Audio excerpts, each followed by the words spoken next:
Good evening everyone! For today's video, may naisipan na naman akong gawin sa aking sarili. Sobrang init na din naman at tamad ako magsuklay, halata naman, di ba?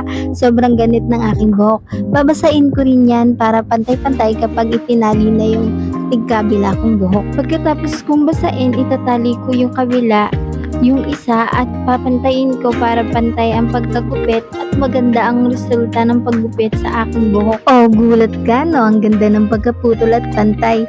Kesa gumastos tayo, magtiwala na tayo sa ating sarili. At maganda naman ang pagkaputol, di ba? Ang ganda ng result, guys. So, yun guys, naligo na rin ako para hindi nakatingin ng katawan. Laki ng braso ko. Ganyan talaga kapag may nag-aalaga at nagmamahal.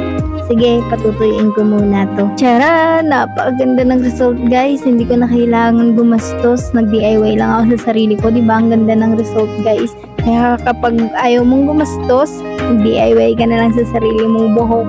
Kaya hindi ako magpapahuli. Magti-TikTok muna ako. Kaya sana nagustuhan nyo.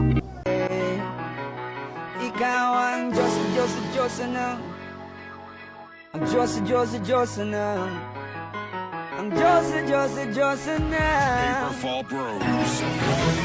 Please, ikat sa stars ko. Ako'y binagpala. Natagpuan ko na ang hinahanap ko.